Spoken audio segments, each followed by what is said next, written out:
Federal government orders deployment of food and relief items to victims of Maiduguri IDP camp fire. Police rescue 8 kidnapped victims from bandits in Katsina. They were on their way into the forest through Kankara local government area of the state. NDLEA intercepts $4.7 million of fake currency in Abuja.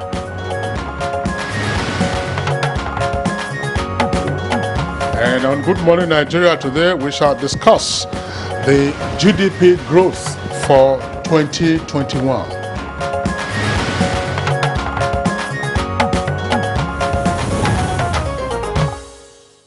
Nigeria recorded an annual gross domestic product GDP growth of 3.4% in fourth quarter of last year, that is in 2021, which represents the strongest growth in 7 years since 2014 and the first annual growth since the COVID-19 outbreak in 2020. The National Bureau of Statistics, that's to say the NBS, in a report last week, indicated that Nigeria's GDP grew by 3.98%. That's year on year in real terms for 2021. Now showing a sustained positive growth for 5 quarters since the COVID-19 induced recession witnessed in 2020 when output contracted. The NBS attributed the strong GDP growth recorded in fourth quarter of 2021 to relative growth in the non-oil sector, which contributed 92.76% of the GDP, basically from agriculture, trade, telecommunication, and financial and insurance subsectors. For better clarity, the Nigerian economy has been classified broadly into the oil and non-oil sectors. Now, the oil sector, according to the Bureau of Statistics, contracted for the second year running with a steady decline in average crude oil production to just 1.5 million barrels per day. And this was, of course, in the fourth quarter of last year, as against 2.07 million barrels per day recorded in the first quarter of year 2020. And no doubt, like other sectors, the COVID-19 pandemic took a huge toll on the oil sector, which is still struggling towards recovery, with the international oil prices still hovering well below $100 per barrel. Well, even hovering below $100 per barrel is a significant climb from the figures that we had witnessed in recent years. But remarkably, Nigeria's overall 3.4% annual GDP growth surpassed what the World Bank and the IMF 2021 economic growth projections had indicated. The World Bank indicated that it would be 2.5% and the IMF projected 2.7% growth for the country. And positive development and outlook for the Nigerian economy, we can only wish the growth trajectory is sustained and accelerated as the world gets over the initial tremors of the COVID-19 pandemic. The question to ask now will be, how does this growth affect Nigerians or translate to better living conditions for Nigerians? That's right. Very pertinent question that you have raised there. Namely, how inclusive and impactful is this growth? And of course, we'll get experts to indicate what the issues are in terms of the numbers and how sustainable the growth trajectory is, and what are the sectors that are the primary drivers, and how can they be further encouraged in terms of the output to ensure that the economy scales up by way of diversification. And we shall take on these issues and more with our guest on Good Morning Nigeria today. But as you're welcome to the program, I am Muda Yusuf. And I'm Kingsley Osadolo. I join my colleague Jumai to also welcome you to today's edition of the program.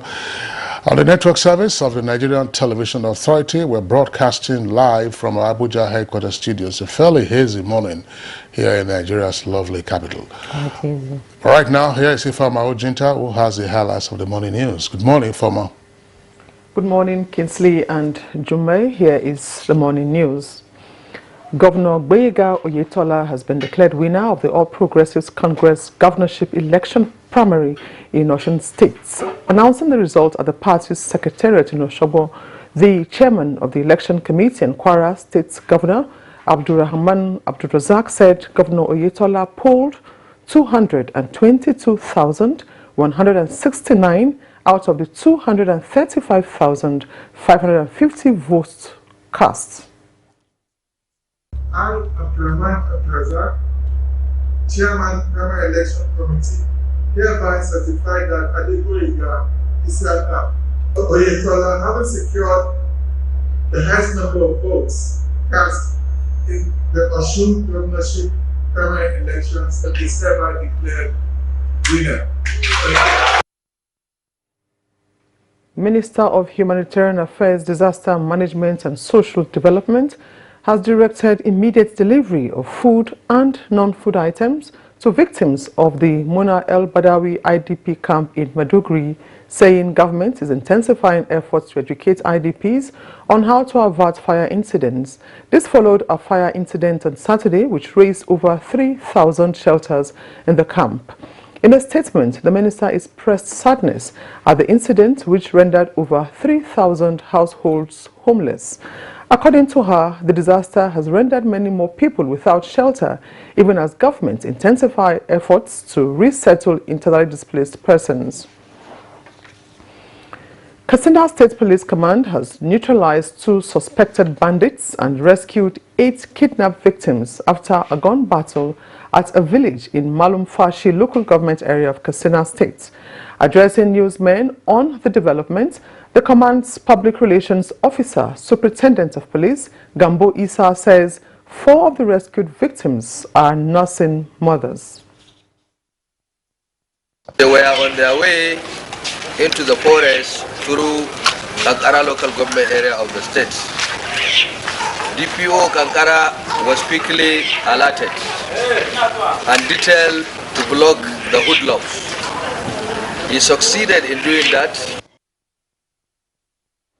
Operatives of the National Drug Law Enforcement Agency, NDLEA, has filed an attempt by a syndicate to push fake $4.7 million cash into the Nigerian economy. This followed the interception of a consignment at the Abaji area of the FCT on the 18th of February 2022, earlier sent from Lagos to Abuja. However, a 52-year-old suspect was arrested in connection with the seized parcel, and both the cash and suspects in custody to be transferred to the Economic and Financial Crimes Commission, EFCC, for further investigation. 9 people have been confirmed dead in a ghastly motor accident involving a Toyota Hiace bus and a Corolla sports car along Airport Road in Ilorin on Sunday. The Toyota Hiace bus was carrying fuel which ignited the moment the accident occurred.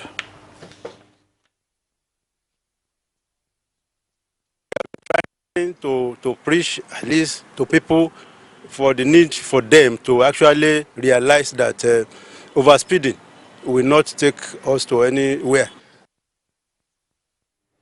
And that's the news for now. Good Morning Nigeria continues with Kingsley and Jumai after this break. You're watching Good Morning Nigeria on Africa's largest TV network, the NTA. It's now time for business news with Comfort Ahmadu. Nigeria has comparative advantage in production of various agricultural produce, and the Central Bank of Nigeria, through its policies and programs, is continuously strategizing on ways to reduce the country's reliance on oil exports, as well as address the shock in the financial services sector. The Apex Bank, in its effort to promote non-oil export, indicated its plan to discontinue the sale of forex to deposit money banks at the end of the year to enable the banks source forex from the export proceeds. The step experts describe as strategic and apt. How will they chase it? Is by funding the non-oil export sector, funding the agricultural sector, funding producers of exportable products, funding exporters who are also exporting some of these primary products. Then the bankers now will also have to develop the capacity to understand the basics of export business and operation. Oil is selling at a very ridiculous price at this point in time.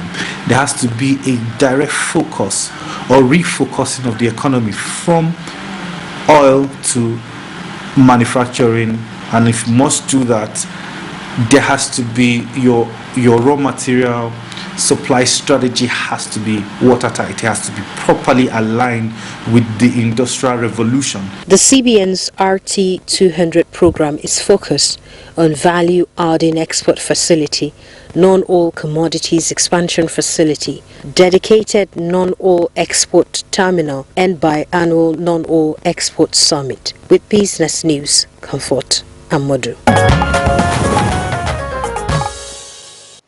Thank you very much, Comfort, for the business package on Good Morning Nigeria. Coming up next is Newspaper Review.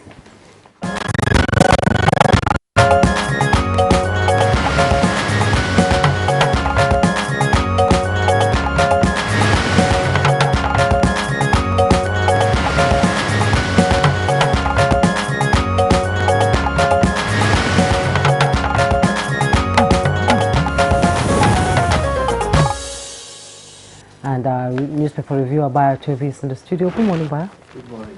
Good morning, Kinsley. Right, Good morning, Nigeria. Good to see you. Thank you. Hope you had a pleasant weekend. Yes, a very relaxing dust one. and the haze. And Okay. All right. Let's take a look at the front pages of the three papers we have this morning. The Punch and the Nation, their front pages are a bit compressed because they have two adverts on the front pages that are stripped. Let's begin with the Punch. An earpiece there beside the name flags, fear scarcity, private depots hike rates, more filling stations may sell above 180 naira per litre. Federal government admits inspection failure caused dirty fuel imports and prices soar in states. The lead story says convention, APC battles consensus crisis as Buhari and governors meet Tuesday. State chapters confirm readiness, await Buni's signal, and chairmanship aspirant laments planned postponement. Strike. ASU NEC converges on Abuja today to meet federal government. Pomo treated with industrial chemicals, dangerous. NAFDAC warns Nigerians and probes merchants. As a shipment of Pomo treated with industrial chemicals said to have been imported into the country, and NAFDAC is warning Nigerians and while probing the merchants of the hazardous Pomo. Suspected headers killed 3 mourners in Benue. Troops rescue 8 kidnapped victims. And you can see there, pupils of a primary school in Gombe State. It was on Friday. Whatever the conditions, they are willing and ready to learn. Kwankwanso and I are modern Kano architects. That's according to Ganduje. And pregnant woman, 8 others die on Lagos-bound bus and car and bus collide and explode. Nursing mother on bail for illicit drug, rearrested with tramadol and others. Very quickly, Juma, let me also take a look at the Nation newspaper. Above the name flag, we'll take the following headlines. How Oyetola trounced Aregbeshola's man. Governor extends olive branch. Alaafin seeks support for Tinubu's presidential bid. Kwankwanso, myself, architects of modern Kano. IPPIS not suitable for varsity system, says JAM registrar. Why IMF won't channel $100 billion loan through African Development Bank, and that's by the president. Silver, inspection failure to blame for toxic petrol import. TUC threatens to call out workers over scarcity. And then you have fare hike, fear of passenger drop grips airlines. That's on page 6. NDLEA intercepts fake $4.7 million cash in Abuja, and troops free 8 in Benue. Let's get the leadership newspaper above the masthead, just like Kinsley read.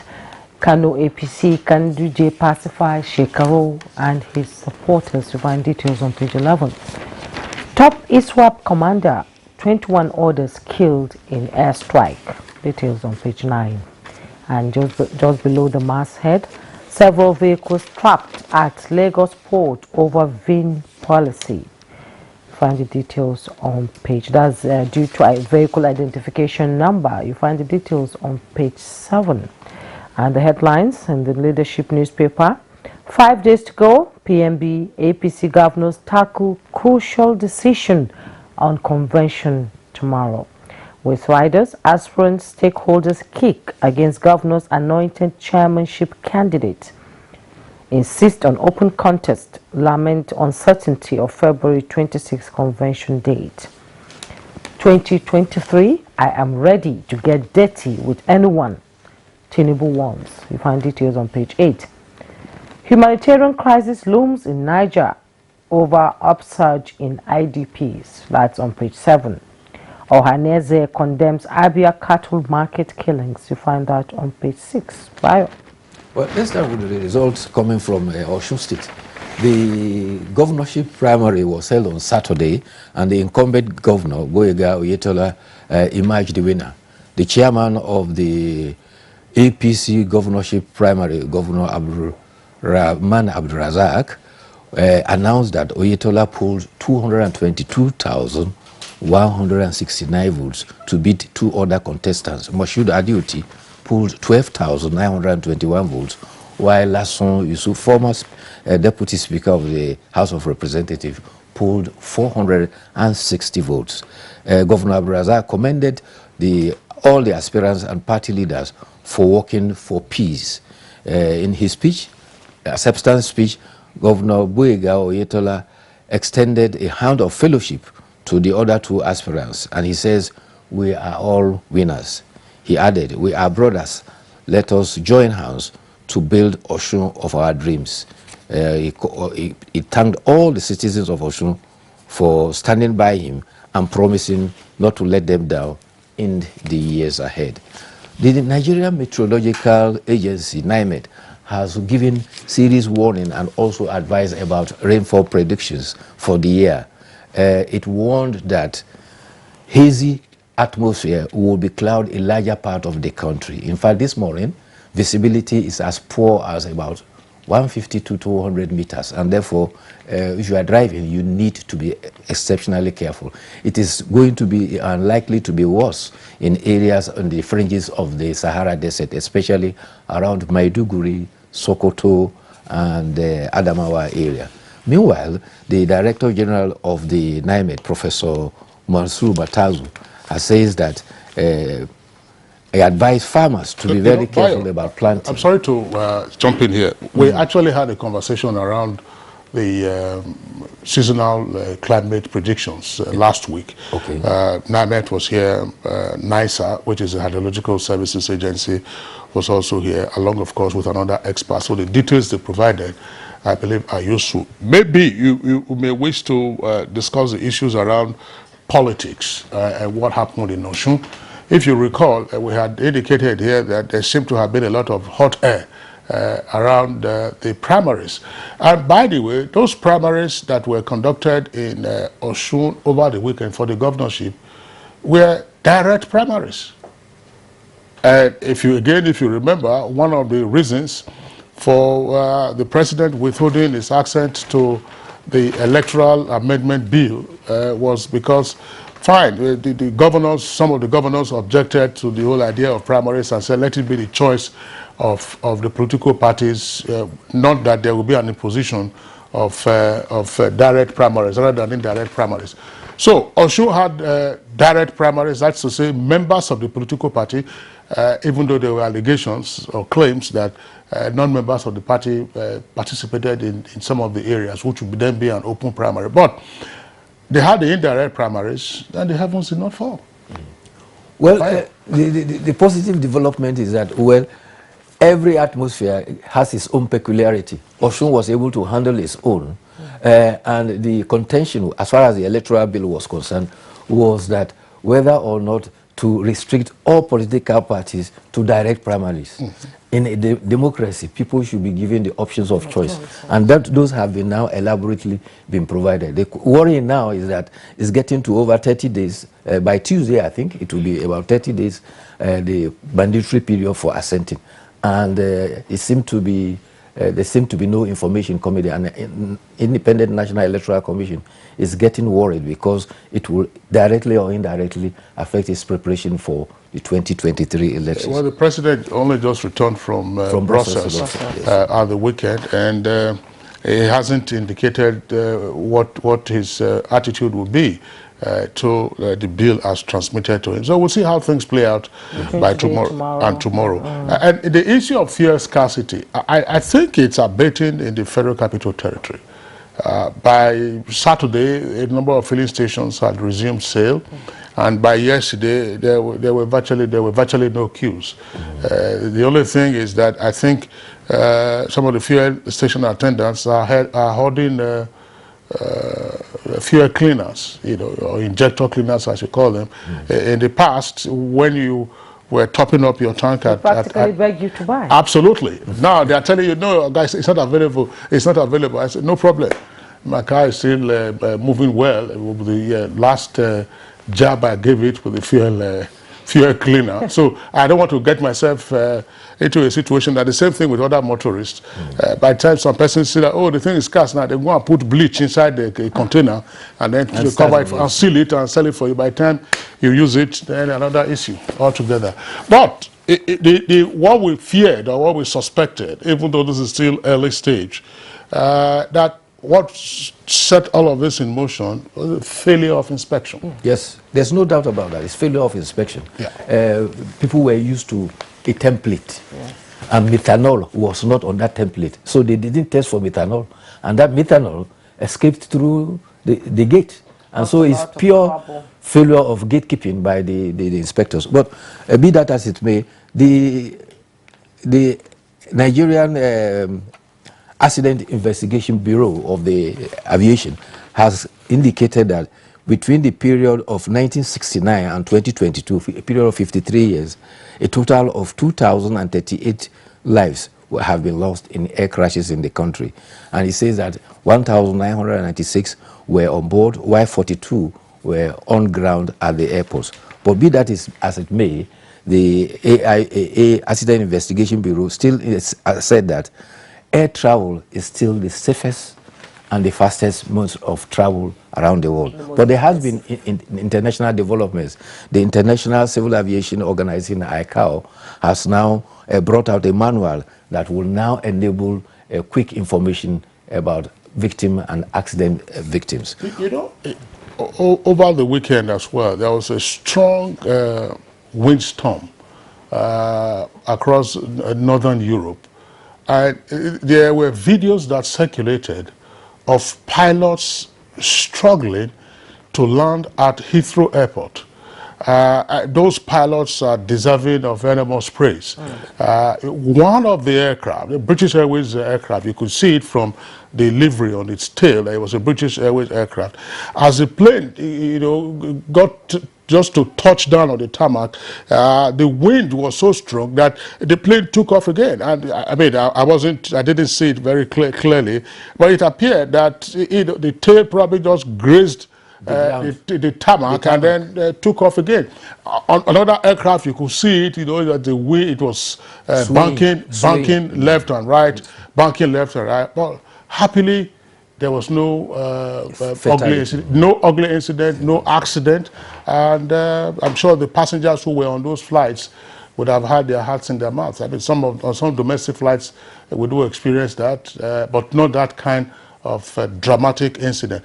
But Bayo, you would look around and read the papers. Nobody was writing 200 cheat deaths, as normally you will find in some of our Nigerian media. Sensational headlines. Sensational headlines. Yes. The fact that an aircraft is involved in an incident doesn't necessarily mean that it will be an accident and that it will then result in fatalities. I mean, a pilot in New York City landed on the river. Yes. New York City, as busy and Potomac as River. Absolutely, landed on the river, and then there was no life was lost. Because prior to landing, he had already called for Mayday and indicated the likely position he was going to land, and there was emergency support on ground ready for it. Well, there is some development about COVID-19 The 95-year-old Queen Elizabeth II of United Kingdom is reported to have tested positive to COVID-19.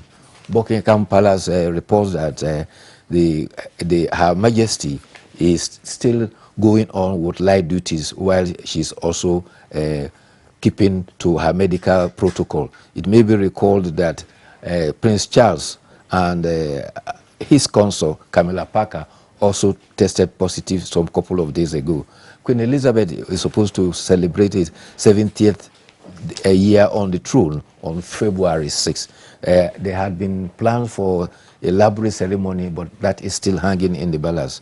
It may be recalled that she is now the longest reigning British monarch.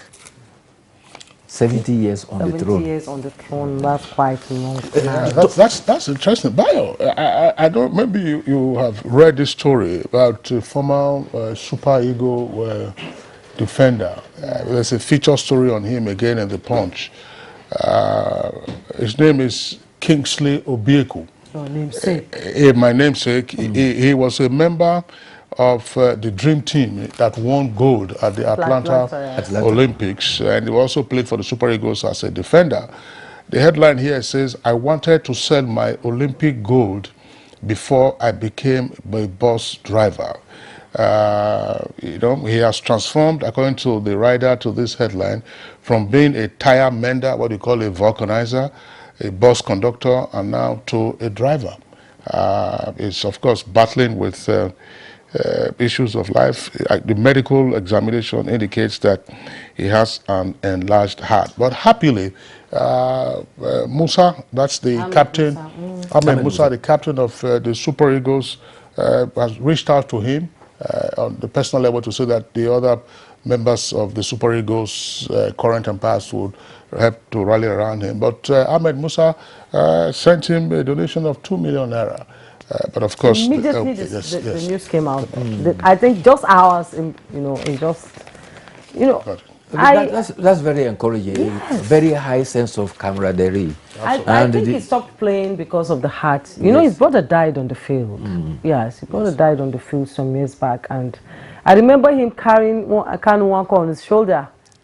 Absolutely. Yes. Incidentally, Kanu Wako had some heart problems, but luckily it was detected early. He had the support of his club, and he played for several years. Yes. When he went for his medicals, that was when it was detected.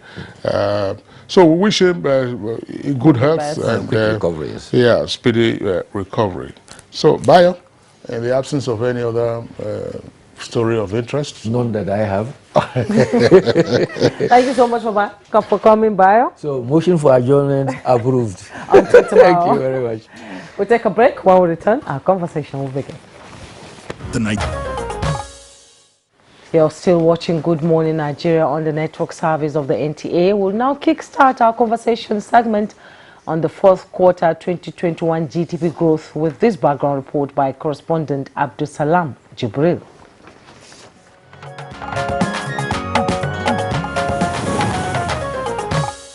Like many economies around the world that have been impacted by the coronavirus pandemic, experts note that the Nigerian economy is witnessing an improvement in economic performance compared to 2020 when COVID-19 was endemic. Available data from the National Bureau of Statistics reveals that the country's gross domestic product, GDP, grew by 3.98% year-on-year in real terms in the fourth quarter of 2021, showing a sustained positive growth for the fifth consecutive quarter since the recession witnessed in 2020 when output contracted by -6.10% and -3.62% in the second and third quarter of 2020 respectively. Some experts maintain that the growth rate of 3.98% in the fourth quarter of 2021 and the overall growth of 3.4% for the year indicates a steady recovery of the economy. They attributed the growth to the non-oil sector, which accounts for 4.73% of the GDP growth, a reflection of higher activities in the economic circle. Recall that the Nigerian economy exited the COVID-19 induced recession in the fourth quarter of 2020 with a marginal GDP growth rate of 0.11%. Since then, the economy has witnessed 4 consecutive quarters of positive growth that includes 0.51% in the first quarter of 2021, 5.01% in the second quarter, and 4.03% in the third quarter of 2021. On the non-oil sector, the sector recorded a growth of 4.73% in the fourth quarter of 2021 in real terms, an improvement from 1.69% reported in the fourth quarter of 2020. The fastest growing non-oil sectors include air transport, rail transport and pipeline, road transport, coal mining, metal ores, quarrying and other minerals, as well as financial institutions. How can this improvement be sustained? Can Nigeria achieve full diversification of the economy away from the dependence on oil revenues? How does it translate to better living for Nigerians? Guests on the program will be speaking to issues around the fourth quarter 2021 GDP growth of the economy shortly.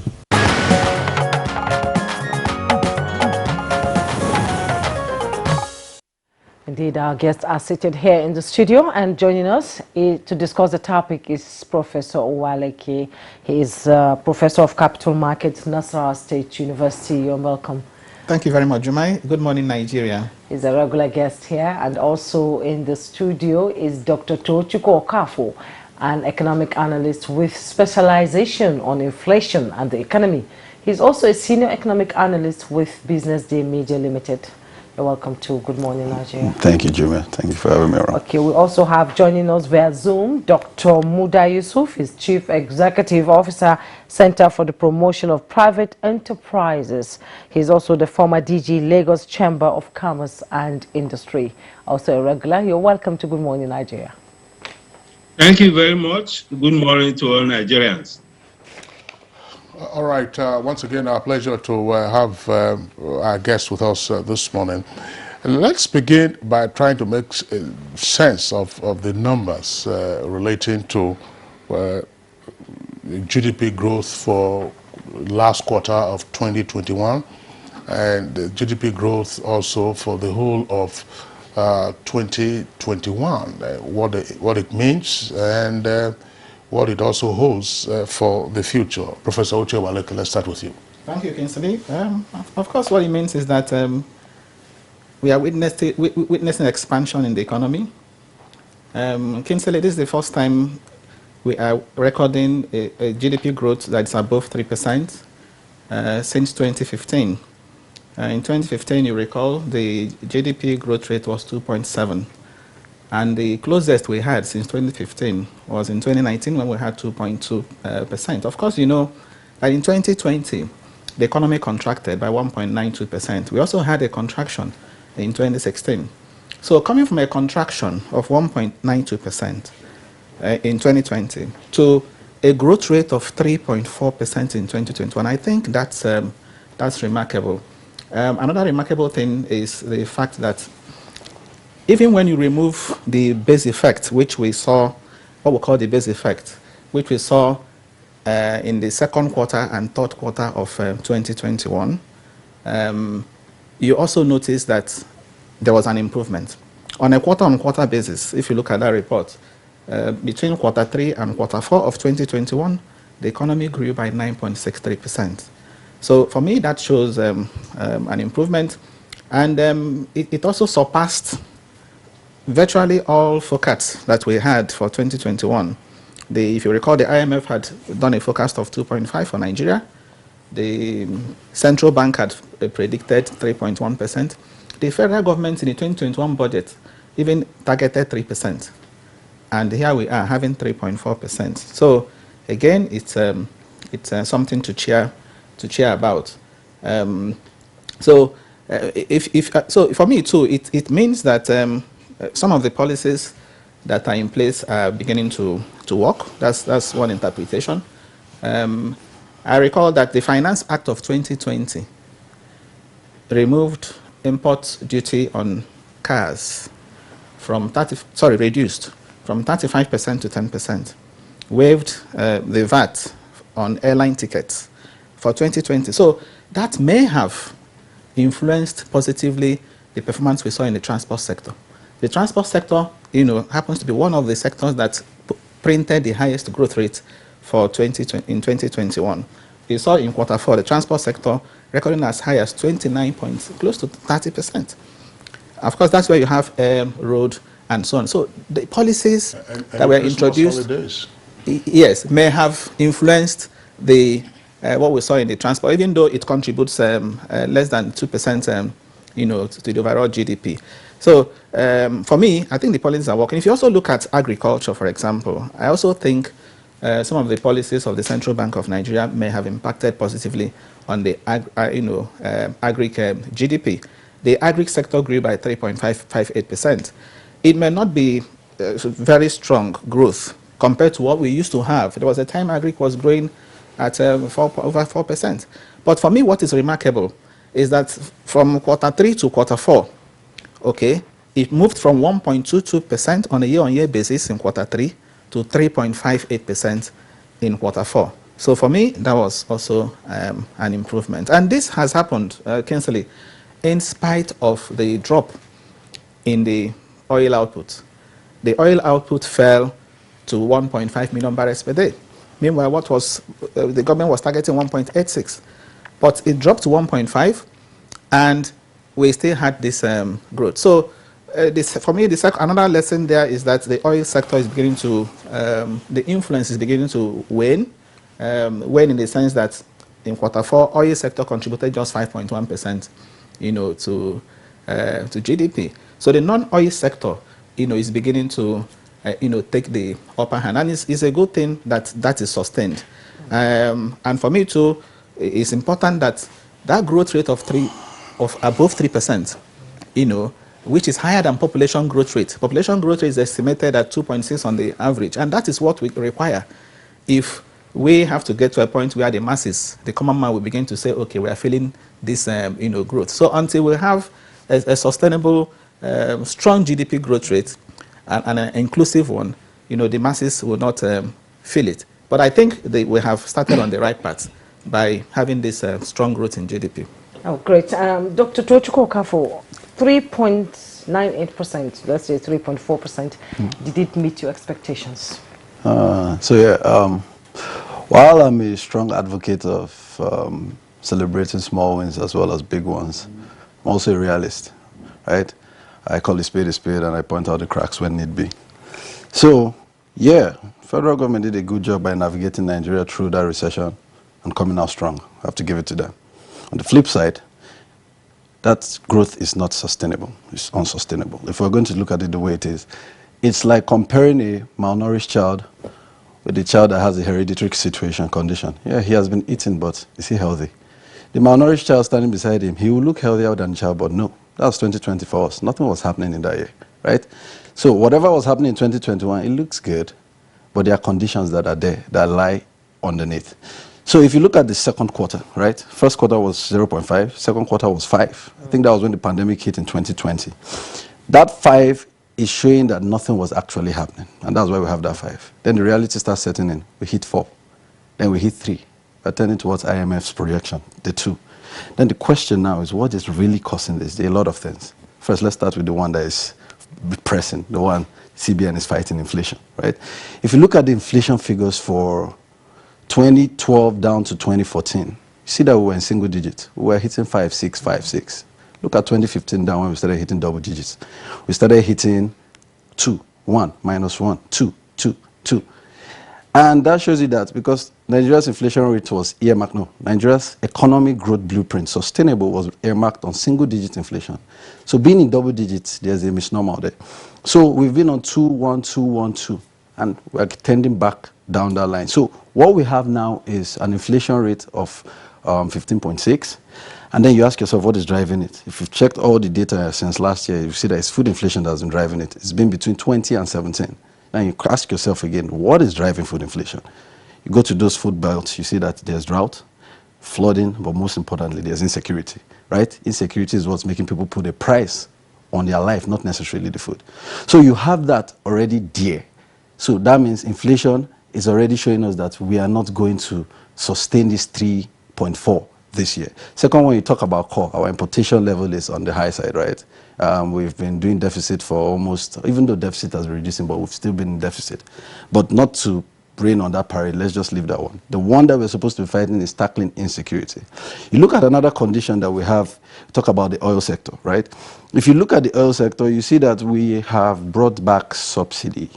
The problem now is, see the misnomer here, how can an oil-producing nation be crying when the prices of oil are going up? That's oxymoronic. I keep saying that. I keep saying it. What did you say again? Oxymoronic is an oxymoron, right? How can I be a pepper seller and I'll be vexing when the prices of pepper is actually rising? That doesn't even make sense. The problem is the subsidy. So where the revenues that you're supposed to be using for infrastructure and other economic benefits are going into sustaining that subsidy, you have little to even feature for your debt and even the payments. That is one side. You look at the reports. From the GDP report, you notice that, like Professor said, the oil sector was underperforming. Oil sector was doing minus 8.3, while the other sectors were performing well. That shows you that there's a problem. This is a major source of revenue. Let us face it. Unless if we're going to navigate to other forms of energy, this is still a major source of revenue. And then it leads me to the other problem of debt, right? We have a debt problem that has been bedeviling us for almost, in fact, let's not go back to it, but we have a debt problem. And the US right now is planning next month, a couple of weeks from now, the Feds are actually planning on increasing their rates. And we are dealing, well, we've been sustaining ourselves on ways and means and mainly Eurobonds. So if we're going to subscribe another Eurobond after this increase, our debt servicing is going to increase. So from that 92, we might be seeing 96 if care is not taken. So with these compounded problems, we need to face the reality. Yes, he looks healthy, but are the conditions there keeping that health sustainable enough? So the healthy child not necessarily means we should start celebrating that he's more healthy than the malnourished child, right? He is looking healthy, but how sustainable is that health is what we're supposed to be talking about. So basically, big thumbs up to the 3.4, but let's try and push it to 4, 5 by fixing all these hereditary conditions, like I like to call them, in the medium term, so that in the medium term, I keep saying it, 4, 5 years from now, we'll be celebrating this, but at higher levels, 6, 7. Yeah, God willing. All right. Thank you, Dr. Kafo. We'll return to you. Let's bring in Dr. Muda Yusuf. Dr. Muda, again, what do you make of these numbers?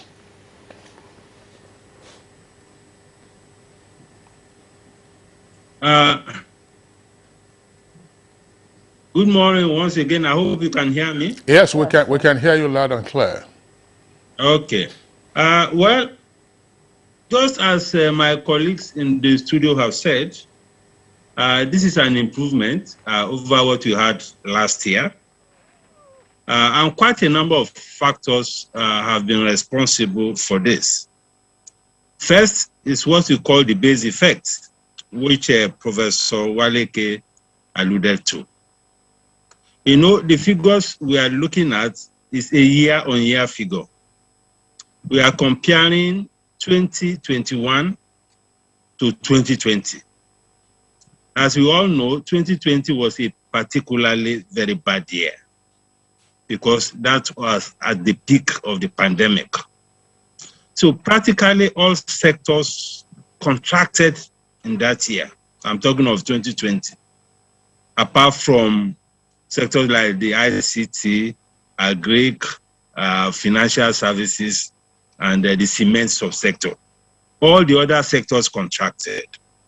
So when you are comparing an extremely bad year, and don't forget, you also had a recession in 2020. So when you have an extremely bad year, and you are comparing to a year where we are beginning to see some recovery, obviously, you are likely to see this kind of significant jump in the GDP numbers. So the base effect was a very, very strong factor, which we must realize. Secondly, historically, there's always a correlation between oil price and the GDP growth performance. The average oil price in 2020 was $42 per barrel. In 2021, the average oil price was $70 per barrel. Yes, we had issues with outputs, but the price also had an impact, in terms of the performance of the economy and the performance of the GDP. So the oil price recovery was also a factor. Then the third very important factor was the fact that the economy generally was coming back to life by 2021. All the issues of restrictions, travel restrictions, the lockdowns, the supply chain disruptions, all those issues abated significantly in 2021. So when you now begin to see the restoration of economic activities, people are able to travel and all of that, that also contributed significantly to the growth performance that we saw. The fourth factor is the fact that the government, through its both monetary and fiscal policies, put in place the economic sustainability plan. The total value of that plan was 2.3 trillion. I'm not sure whether the entire thing was expended, but that also had a significant effect on the GDP numbers.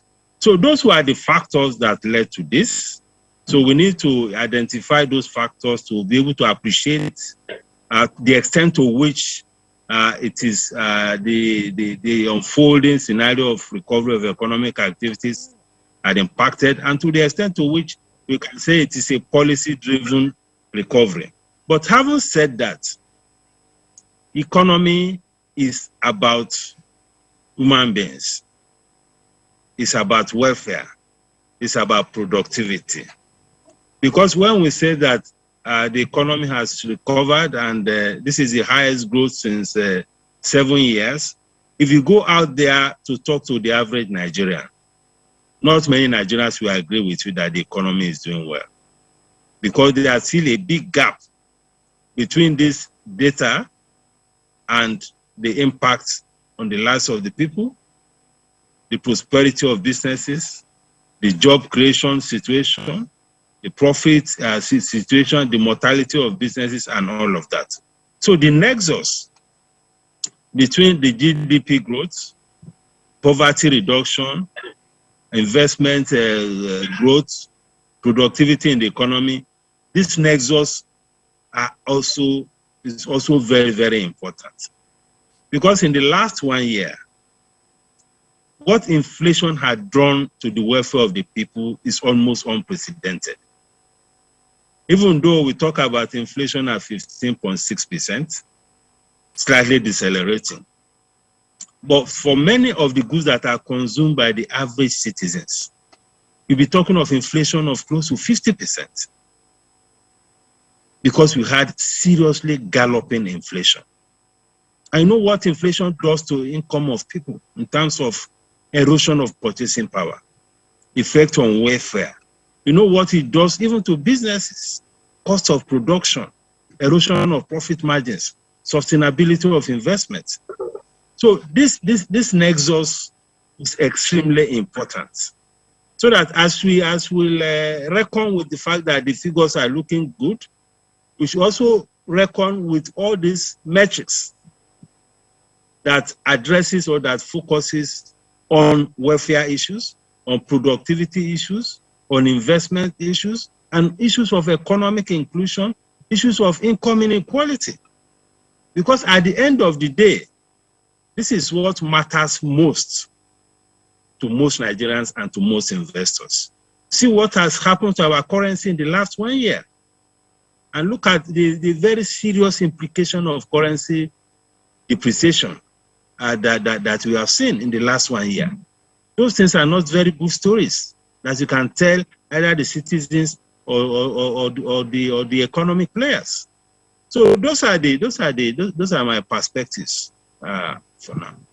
So Muda Yusuf, I'm still going to stay with you briefly. You know, we're talking about sustainability. Let's look at the driving sectors in this quarter and how they can be able to sustain this growth that we have.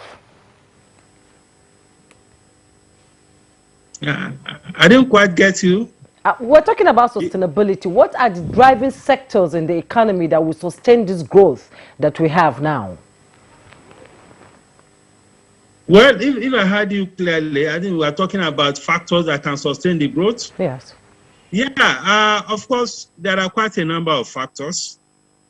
Now, first is to, apart from sustaining the growth, we should be talking about connecting the growth to welfare, connecting the growth to productivity. That is important. Secondly, in terms of sustaining this growth and making it a lot more inclusive, we need to do a lot more about the investment environment. Now, if you talk to those who are investors now, the cost of energy is going out of the roof. The cost of diesel now is over 400.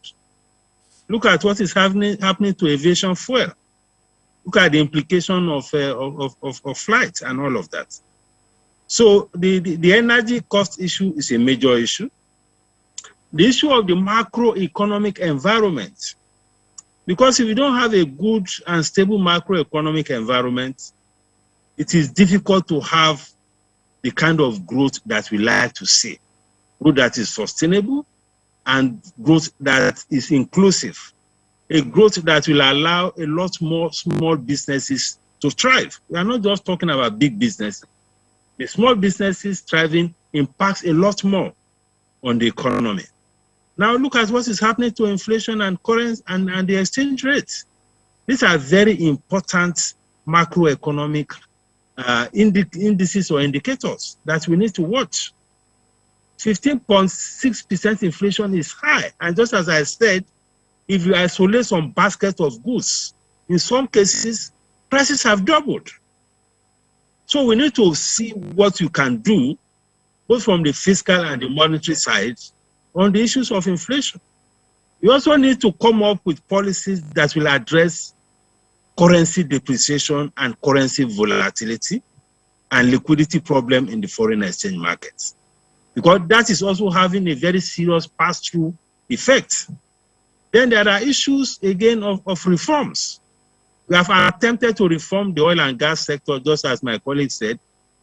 Because of political considerations, we are not able to move forward with it. And now the president has now transmitted a request to the National Assembly asking for 2.5 trillion. So at the end of the day, they're spending 3 trillion. These things have implications for the fiscal operations of government. It has implications for the deficit that we are going to incur at the end of the year. It has implications for inflation. It has implications for CBN financing of deficits. All of these issues have very distortionary effects. They affect inflation, they affect welfare, they affect cost of production. So these are macroeconomic issues flowing from issues of forex management, issues of fiscal operations, issues of inability to push through reforms, and all of that. And of course, we have regulatory issues. I've listened to the National Assembly leaders pushing all the MDAs to go and generate revenue. Now, at the end of the day, many of these MDAs will now be bouncing on investors, they will be bouncing on the private sector to generate revenue. The National Assembly is not talking so much about how to reduce cost of governance. All they are pushing the MDAs to do is to go and generate revenue.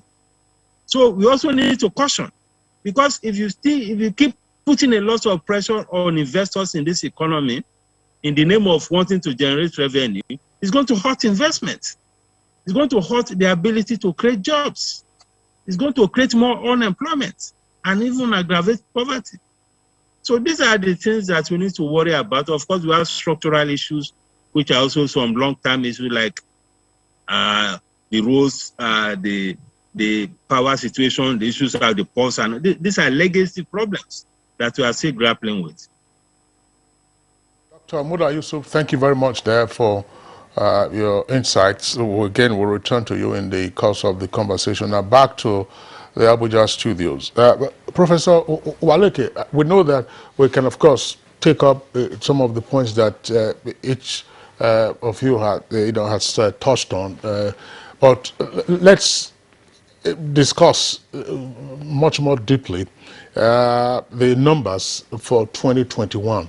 You all agree that the base year for it is 2020, and that was a year, or if you like, global economic paralysis.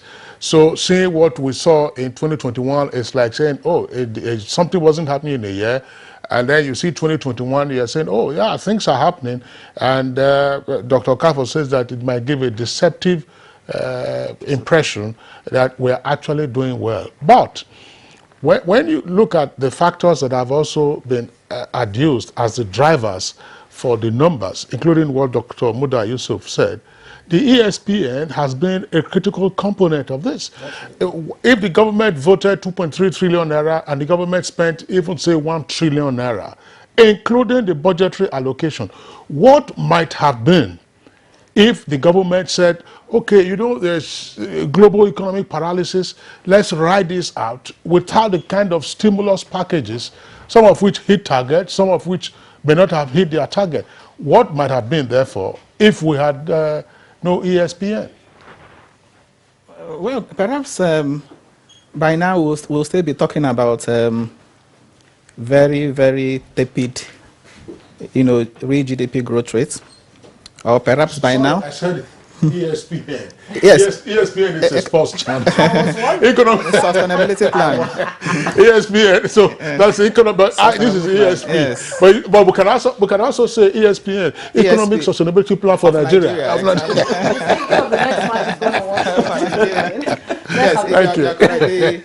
Yes. I listened to the central bank governor. I think during the last MPC meeting. I think he talked about the central bank releasing or using as much as 3 trillion, naira in terms of tackling the interventions in various areas to tackle the pandemic.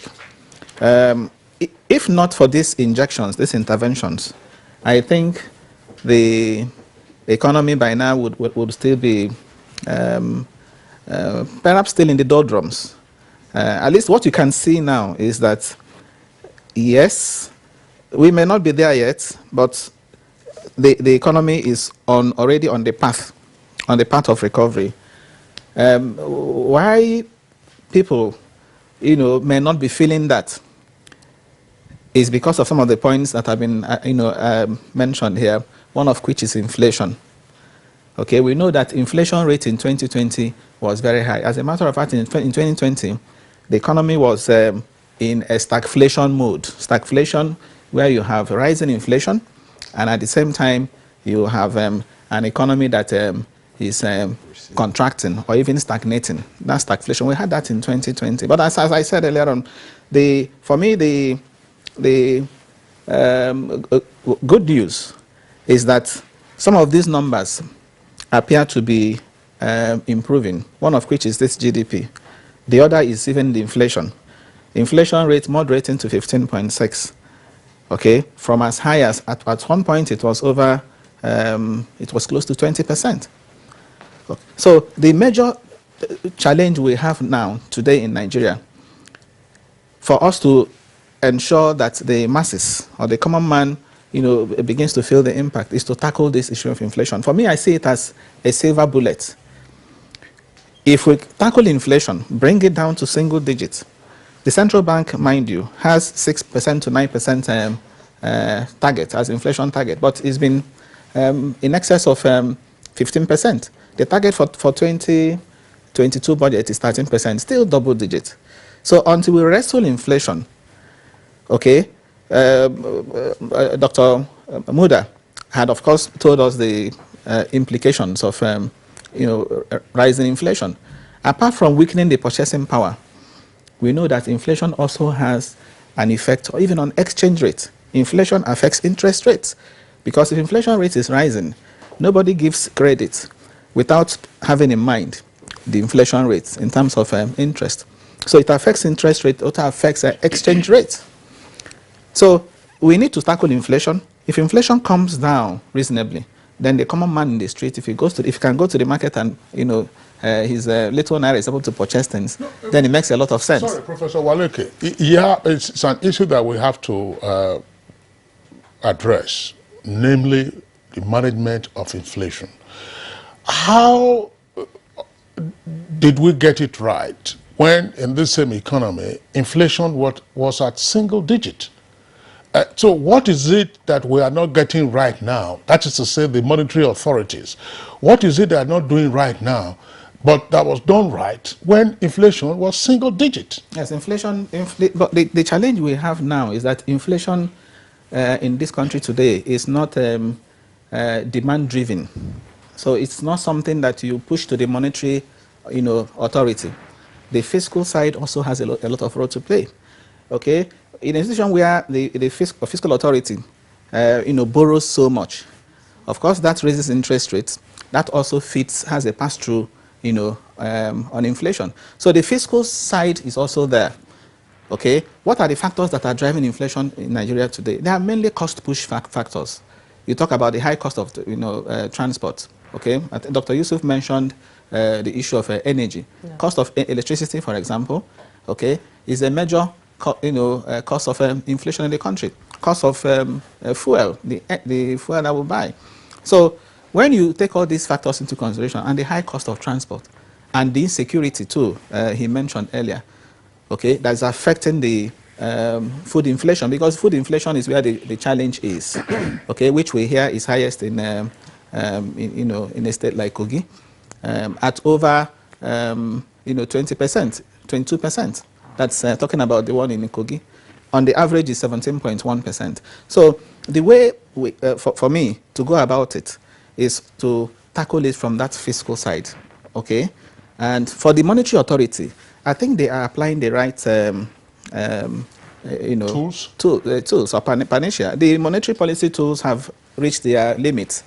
That's why you hardly find the central bank trying to tackle inflation by using the traditional monetary policy tools. So what they are doing now, okay, is to focus on the developmental aspect, the interventions in the agricultural space in particular, which is also why I am happy that this initiative by the Central Bank of Nigeria called the RT200, the race to $200 billion forex repatriation, will be a good one, if well implemented, because what that would do, if we can attract $200 billion into this economy on an annual basis, you can imagine what the effects it will have on our external reserves. You can imagine the effects it will have on exchange rate.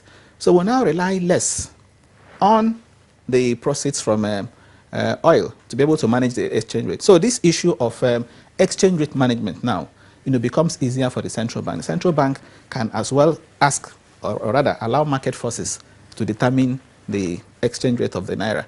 But that is when that is done. So to come to your question, specifically, I think what the government should be doing, okay, should be to also look at these other macro areas that will help sustain this economic growth. Economic growth, we say, is a necessary condition for economic development. We need to even have that growth before we can talk about, its inclusiveness. But of course, it has to be inclusive. It has to be able to tackle jobs. Unemployment rate remains very high. And as long as unemployment rate is high, as long as inflation rate is high, people, the common man, will not say he's feeling the impact of the growth. Professor Waleke, you've really, raised a lot of pertinent questions there, but we need to bring in our guest who has just joined us now, as economic analyst, Dushau Aliu. You're welcome to Good Morning Nigeria. Thank you. Good morning. We've been talking about the fourth quarter, 3.4% growth in the fourth quarter of 2021. Let's have your perspective on what it means from an economic point of view before we go deeper with you. Mostly all economic policies are geared toward achieving target. Some of the target as measured by consistently by the central bank is to see a change or a positive development to our GDP, and it has been recorded. Despite the fact that there has been certain hindrances when you take, for instance, the projections of certain international monetary organizations like IMF, and also looking at the contraction of the world economy. So, but to me, it's a good development. and at the same time also is in line with the projections government is making. But the contending issue most of the time is when we look at the priorities of the administration, that is to take many people out of poverty. Remember, Mr. President in 2020 highlighted that the kind of GDP that he wants to have in this economy is GDP with prosperity. And there is no way you continue to have GDP growth without prosperity, and you now think of developing the purchasing power of individuals. In my own opinion, there is a lot of issues. And some of the contending issues to which we must work with the realistic sampling of our economy. Let us understand, first of all, the population. If you don't know the number of population in an economy for a very long period of time, you don't know the demographic challenges in that same population growth, you continue to have GDP growth rate without prosperity, because whatever that comes into the government purse, whatever that comes to the investors, there are certain consistent policies to put on ground. These policies geared toward human capital development. This human capital development is what will ease all this stagnation tension, where you have high unemployment, where you have high inflation, and at the same time you have certain socio-economic factors as challenges. This economy is also suffering what the world economy is suffering, supply bottlenecks. These supply bottlenecks has to do with what is produced within the economy and those things that are also necessary outside the economy. Let me give you an instance. We have been capitalizing that we must produce what we eat. Of course, when we produce, the contribution of agriculture is very, very significant to the growth of GDP growth rate. But what are the commodities involved? And what are the, for instance, the growth rate recorded looking into consideration other factors? Other factors like pricing policies, food security in all ramifications. Even if you have GDP growth rate of 3.4% for the general economy, you look at the sectoral contribution to that GDP. And when you take agriculture, there is improvement in agricultural engagement in the economy, but still the allocation of resources, particularly household resources, income has remained stagnant. So when you continue, when income remains stagnant and people are getting out every day in the economy to be out of income coverage, for instance, with the banditry, you destroy communities, you destroy their income, you destroy their livelihood, you continue to have GDP without prosperity. Okay, Yusuf, thank you very much for your opening salvo. I just would like us to pursue further this whole idea around the linkage of GDP growth to welfare, productivity, and therefore prosperity. I want to bring in again Dr. Muda, who is still with us via Zoom. Well, inflation has been identified as one of the factors negatively impacting on welfare, productivity, welfare, and prosperity.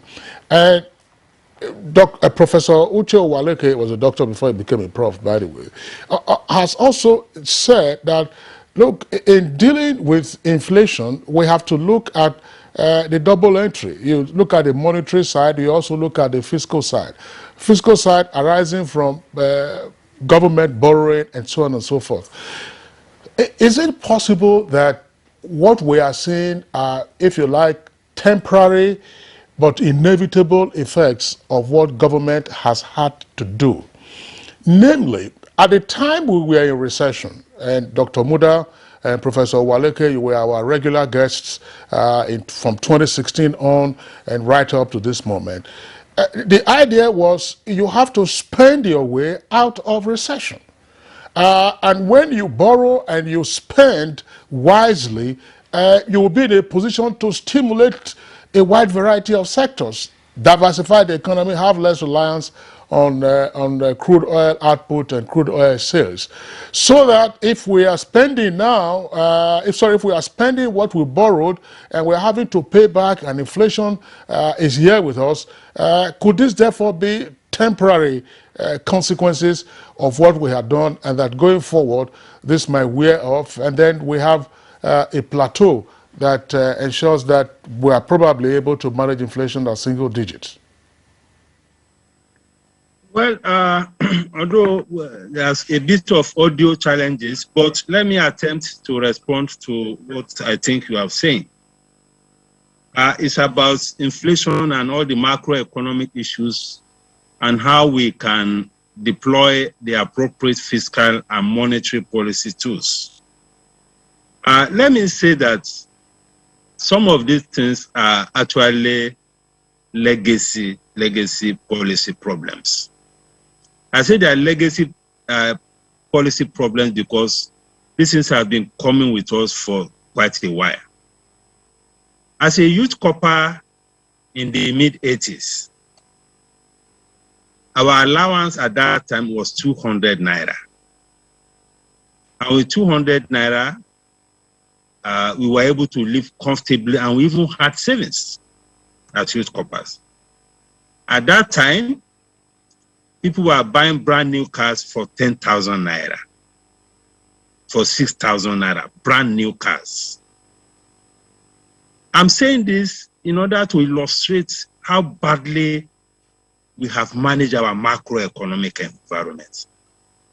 At that time, naira to the dollar was maybe 5 naira to the dollar, or 6 naira, or at best 10 naira to the dollar. Today we are talking about 570 naira to the dollar. These are some of the fundamental problems. I mean, look at other countries. How many countries have had that kind of trajectory over the last 30 years in terms of how they have degraded their currency? So the macroeconomic management is very, very important. And this is why it is important, again, to have a central kind of management of the economy, so that you don't have agencies of government operating in silos based on their own understanding. Economics is a science. It's not something that everybody just jump into and feel that you understand how an economy works.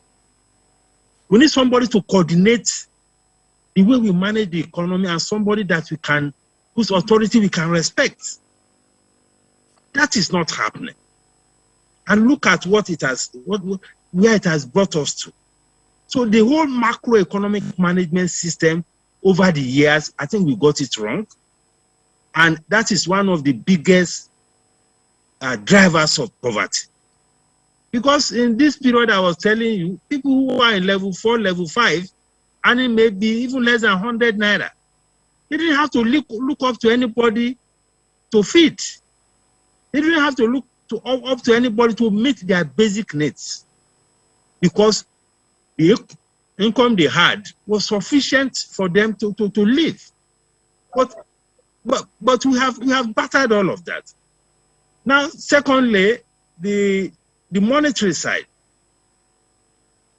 When the finance minister was presenting the budget review session, and she made a review of 2021 budget performance, she told the public that 76% of government revenue was spent to service debt as at November. These were actual figures. So when you say that you spend your way out of all of these things, it depends on what kind of spending.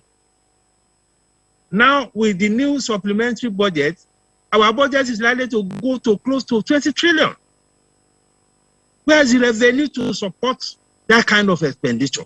So at the end of the day, most of the borrowing that will come will also go into recurrent. Then a good number of the borrowing will also come from central bank, which will further compound the inflationary problems, will further compound the macroeconomic problem. Nobody is talking about how we can cut down costs. And as at 2021, The interest payments on borrowing from central bank was 1.1 trillion. That's what we were told by the finance minister. 1.1 trillion interest payments from borrowing from central bank. So you are talking about something now in terms of principal in the neighborhood of 10 trillion and above. I know when money is coming from central bank, you know the inflationary effect this will have. So we need to manage first the way we borrow and what we borrow for. Yes, you can borrow and spend your way, but when you have a situation where even a good portion of the borrow is going to recurrent because your revenue cannot match even the recurrent expenditure, you will have a problem. Okay. So we need to bring a whole lot of discipline into our entire macroeconomic management. Okay. Then we need to address issues of productivity. Agri accounts for 26% of GDP. What is the productivity in agriculture? People are still using hoes and cutlasses, and the population is growing. Yes. No, these are some of the things. Whatever we need to do, we need to look at productivity issues across all sectors. Okay. And we need to also look at the way our regulators operate. We need to address our port issues. As we speak, getting things in and out of the port is still an issue. And Professor Waleke alluded to this RT 200 scheme of the central bank. How do you boost exports if you don't have productivity? How do you boost exports earnings if your currency, foreign exchange management is as rigid as it is? We have a wide gap between the official window and the parallel market window. How will inflows come in? Official window is 416. Parallel market is 570. How do we expect people to bring in foreign exchange into the economy? It can't work. So we need to deal with issues of even the foreign exchange management itself. We have been on this for close to 5 years or so. So these are some of the fundamental things I think we need to address. All right, Dr. Muda, thank you very much. I'm sure you heard part of my question, and the latter part of your response addressed the fuller details that were embedded in my question. I would like Dr. Kafo to also pitch in here to say, look, it's not the situation, some persons would argue, that the government has been engaged in reckless borrowing. To say, look, we're borrowing for a purpose, with the argument from 2016 was, look, spend your way out of the recession. And we got out of it after 18 months or thereabout. And the argument also has arisen that this could very well be the temporary effects. When you borrow, you have to pay back. I mean, these are sovereign debts in the first instance. And that the cumulative returns from the effects of borrowing might not begin to manifest until probably sometime in the not too distant future, by which time we would reach a level of comfort, if you like, and then head back to single-digit inflation and be able to energize the various sectors of the economy. But how long, in your view, can we manage the consequences right now of government borrowing and therefore the fiscal side of what we need to do in managing inflation? So, a wise man once said, when the purpose of a concept is not known, abuse is inevitable. If we look at it holistically, right, the concept of this whole economic crisis is not black and white. There are different, various complexities that are actually causing this. And like you said, like you rightly said, if they had channeled it to the right sources, which they said they were borrowing for, we wouldn't necessarily, we might be here, but it won't be this bad, right? For instance, peradventure, if we were manufacturing our own crude, I don't think we would have been in this crisis we currently are. If we were refining our own petroleum. Refining, and you understand, if we were refining our own petroleum, we wouldn't be in this situation we're in. Probably the inflationary effect of what we are going to experience after this might not occur, because this dirty petrol crisis, like I said, is going to have inflationary consequences. And this all goes back to the fact that Because we are not producing, there will be consequences as a result of these consistent importations and bringing in whatever we need to bring in. So if we had the right infrastructure in place to put all these things in place, it does not necessarily mean that these challenges will not come up. They will come up, but they will be managed adequately, right? So if you look at this petrol crisis, and we cannot overemphasize this inflation, because the inflation is the main problem within this thing.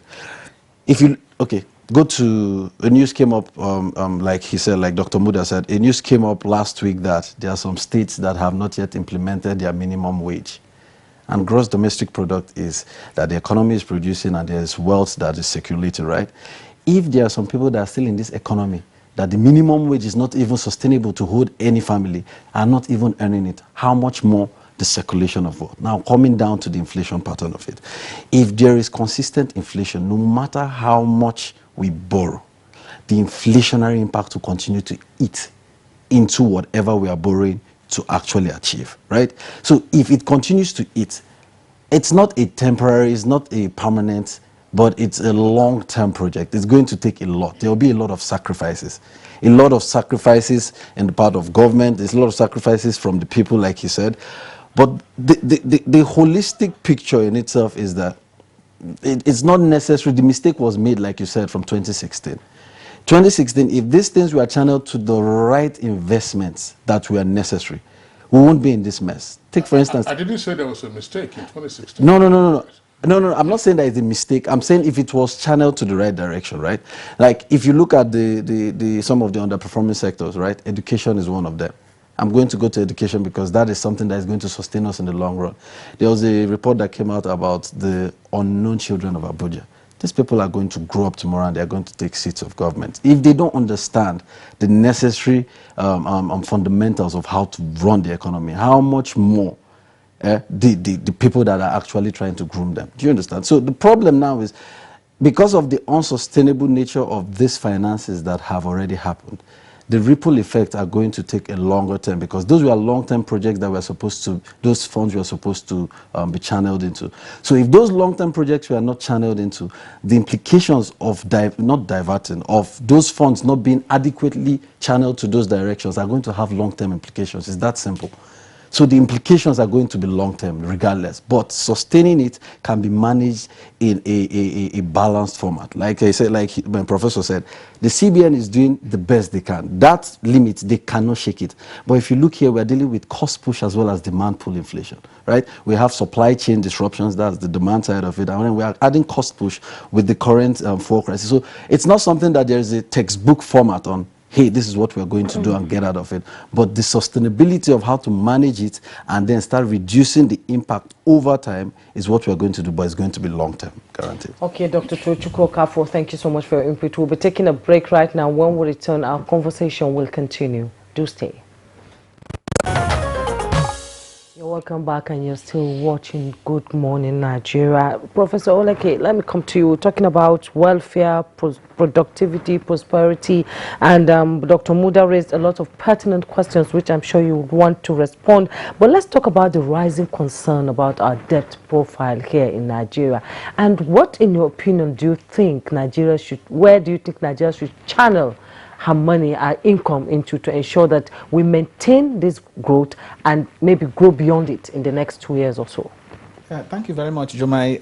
Before I come to the debt issue, an issue that Dr. Muda mentioned, the RT 200 program of the Central Bank of Nigeria. That program has a number of components, one of which is the value-added export component, and that is meant to emphasize, processing, so we don't end up exporting just raw agri products. We get to a point where what we export from Nigeria are mainly processed goods. Okay, so because when you export raw agri products, whether it is yam or it is cocoa, they don't command much value. So I think part of why that program is on is to incentivize export of processed goods, and of course that will also impact positively on the manufacturing GDP, because when you're processing it will, part of that will now move into manufacturing. You talked about the agri sector, not being productive enough because of the traditional means of going about it. So I think that program, I said, if it's well implemented, will impact on manufacturing. Manufacturing sector by the Q4 of 2021, going by the National Bureau of Statistics and reports, actually dropped from 3.8 in quarter 3 to just 2 point something in quarter 4.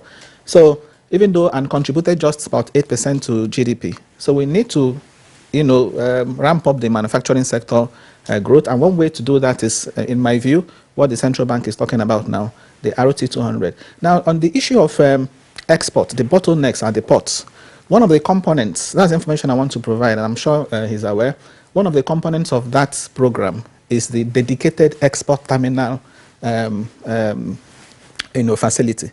So for all those exports, the central bank is saying that they're going to finance a dedicated export terminal, to bypass all the bottlenecks associated with exporting goods. So I think it is a good one.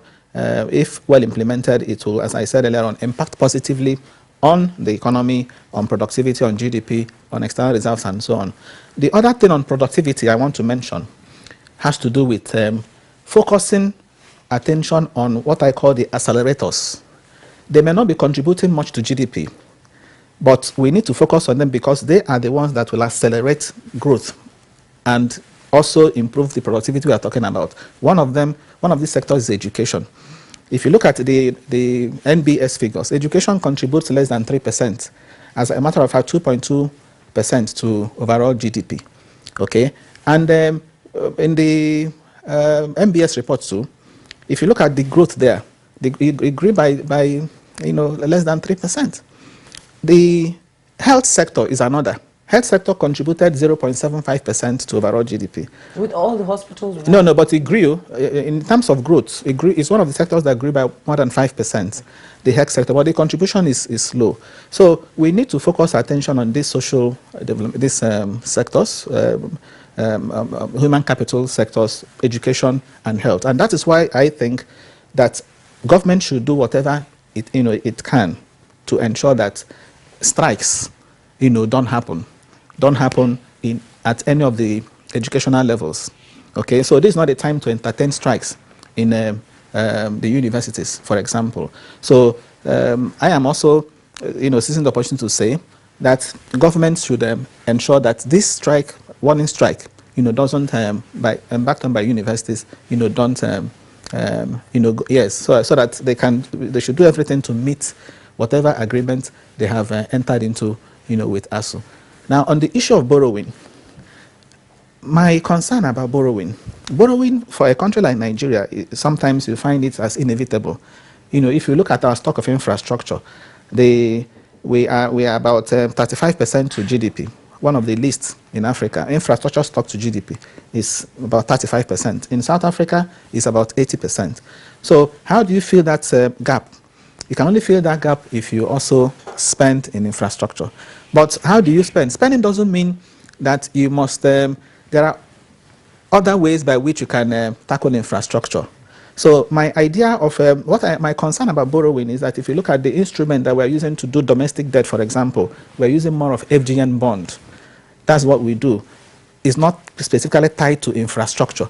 The real infrastructure, if you like, instruments in the domestic debt stock is less than 3%. That's talking about green bonds, talking about Sukuk. Sukuk is an infrastructure bond. So those ones are little. These are the things I think we should scale up and do less of FGM bond that when you get, you can apply, you are free to, apply to any proceeds. The same thing applies to the Euro bond. I'm also not too comfortable when we often go for Euro bonds because they are more expensive and there are other risks associated with Euro bonds. So I think, but I'm happy that the National Development Plan, if you look at the National Development Plan, okay, it says that the private sector, will provide much of the funds for that plan. Okay, over 80% will be done by the private sector. So in future, you asked whether it's going to be temporary or permanent. I think it's going to be temporary. If you look at that national development plan, that national development plan, puts a lot of emphasis on the private sector providing these funds for development, which ordinarily should be the ideal. All right. Thank you very much, Professor Uche Waleke. Yusha Wale, let's bring you again into the conversation. We're getting pressed for time to wrap up. Now, the point has been made by some of the guests onto this program that the government's supplementary budget, which is aimed at raising over 2 trillion naira or more for fuel subsidy for the remainder of the year, is going to have a negative impact ultimately on the economy. I'm just wondering, is fuel subsidy really a waste? I'm asking this question against the background of the following. We're seeing oil prices now around about $90 per barrel, and our refining capacity remains limited at this stage. So if we were still largely dependent on refined petroleum imports, and prices are at this level, and you say no subsidy regime, and those refined products land on our shores, are we in a position to pay for it? That's to say, petrol, for instance, somebody will tell you that, oh, diesel is already deregulated. Are we in a position to pay for it?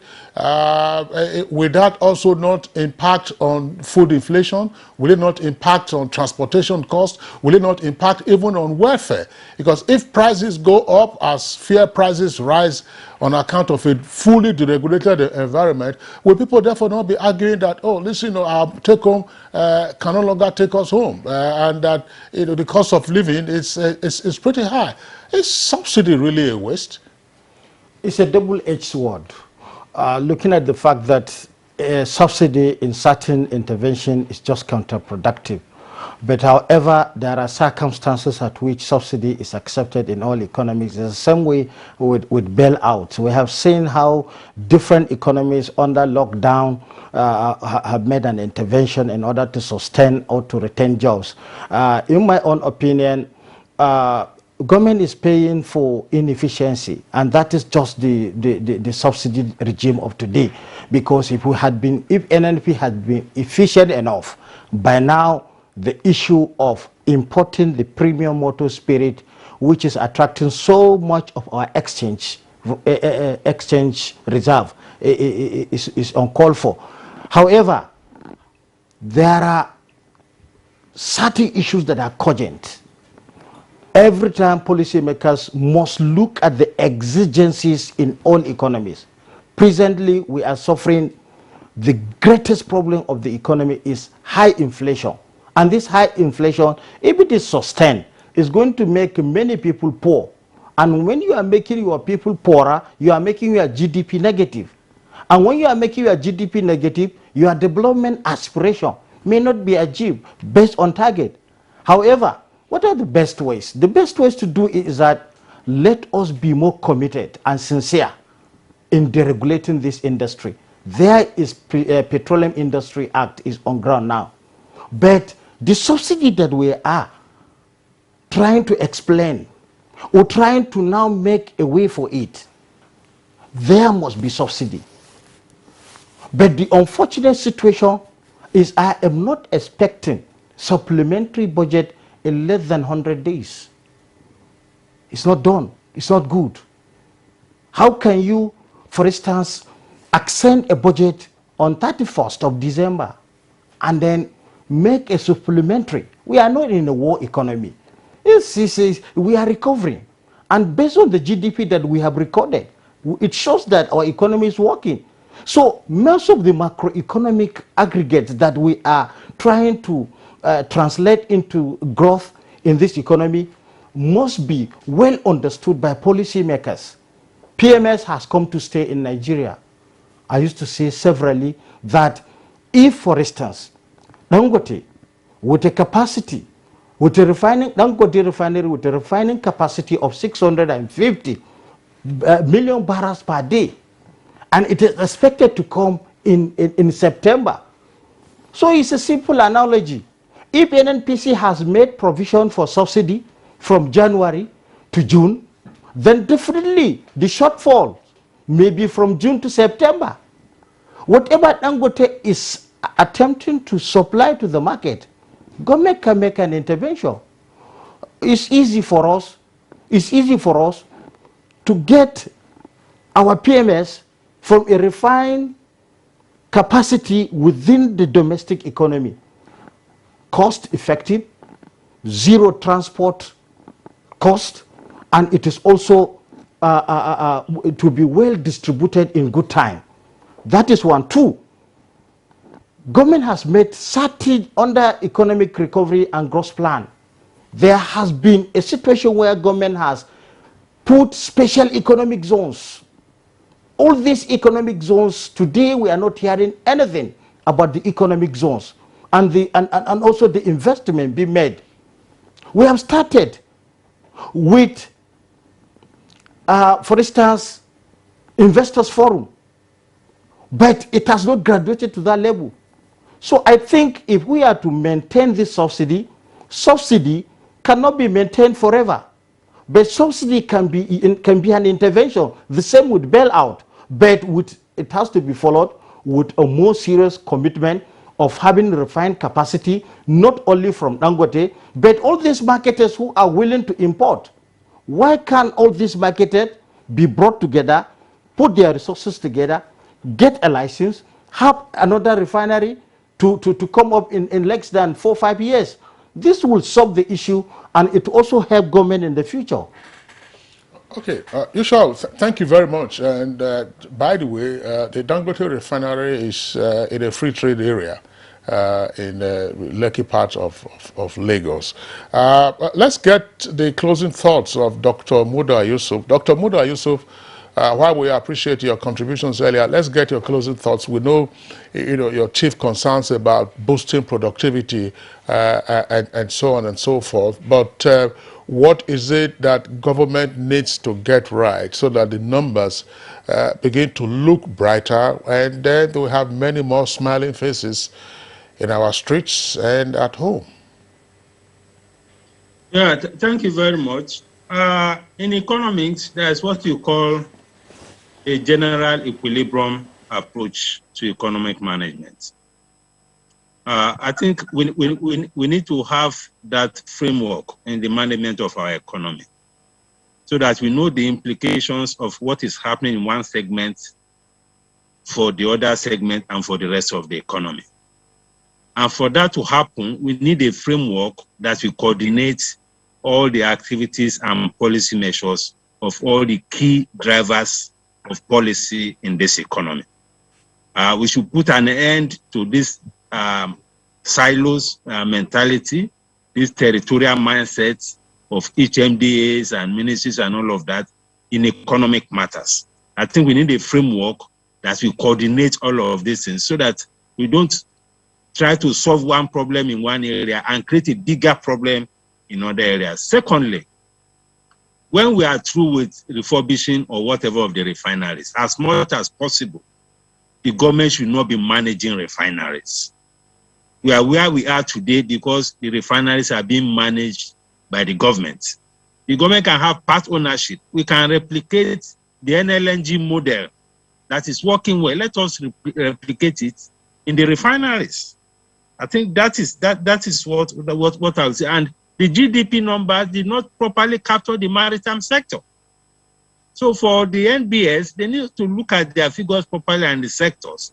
The maritime sector is a very important sector. It's not properly captured in the GDP data.